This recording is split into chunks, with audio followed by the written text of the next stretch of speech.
what were the first steps like you took into science, and how did you like get into, what you're doing now, and how did you know it was what you wanted to do?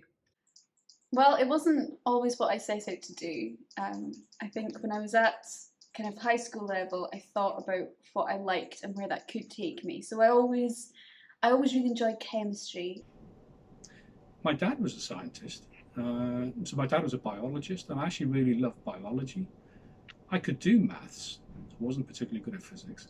So I had a really kind of mixed bag of A levels because at the time I had no real idea where I wanted to go with my life, my career. So I got into this by doing an apprenticeship with the Open University. It took a long time to figure out. So I tried lots of different things until I found the thing I liked the most. I've always loved science. When I was doing my O-levels or GCSEs, I was in the transfer year, so I did half and half. I got a job working at the National Museum of Wales in the geology department. And I was responsible, if you ever go to the National Museum of Wales, I was responsible for the colour of the Jurassic Sea in the display. But I did that as a summer job, as a holiday job, and just fell in love with it. I got into what I'm doing through school, actually. It was my dad always encouraged me into science, but then I found geology when I was at the open day of my A-levels. I was already going to do geography, and my dad said, "Oh, look, there's geology over there. Why don't we just go and have a look?" And from that moment, I actually figured out that geology was what I wanted to do, is the physical side of geography. So I had a plan, like I worked as a software developer for 2 years and I saved up money to do my master's. And then I did my master's, and it was a complete turnaround because this was in the social sciences. I'll be honest, I have stumbled into my career. I've never had a really big plan. I wanted to be a doctor originally, but I didn't get the grades at A-level, so I ended up studying chemistry. At the beginning, I was just really interested in the sea, but kind of during my undergraduate degree, the questions got bigger and bigger that I was really fascinated in, and really kind of understanding life as a feature of a planet, as part of a planet, how common or rare that is as a phenomenon, as a process in the universe. So what we see here at the Earth, where we have a really kind of complex biosphere, is that unique to here? Are there other places like that?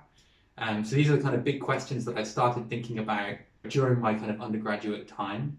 I didn't really realize that you could actually directly work on stuff like that until I discovered sort of astrobiology as a field of science, which was later on, as I was looking for PhDs. I went a bit of a sort of different route in that I did the normal A levels. I did biology, chemistry and maths because I wanted to do something medical or scientific. But I actually went the route of I did a medical degree first, really enjoyed it, but it's hard work, and I worked as an osteopath. So I was treating patients, but then my mind was still going back to like other interesting things and stuff in the lab.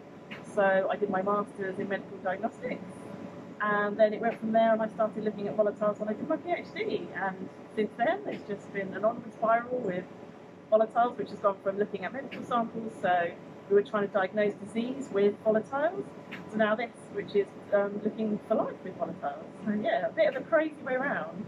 And I'd always say, whatever you do at your A-levels, don't worry, because whatever you want to do in 10 years after that could be totally different, and you'll still get there. I was an outdoor educator for 8-ish years, and from then I decided that I really enjoyed parts of the job, so talking to people and telling them about things and explaining how things work and helping people learn and enjoy stuff outside of a classroom environment.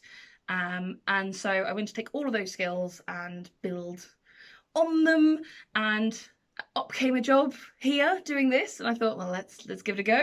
And so it built on those things that I found most interesting about my last job, and allowed me to delve into an entirely new topic that I had never thought of before, of astrobiology. What you'll find is actually most of the people who work in, say, the space industry will actually have will have a fundamental degree, whether that's engineering or physics or chemistry or whatever. So, but sometimes just changing direction very slightly means another opportunity and a better opportunity turns up. So don't be afraid to change direction.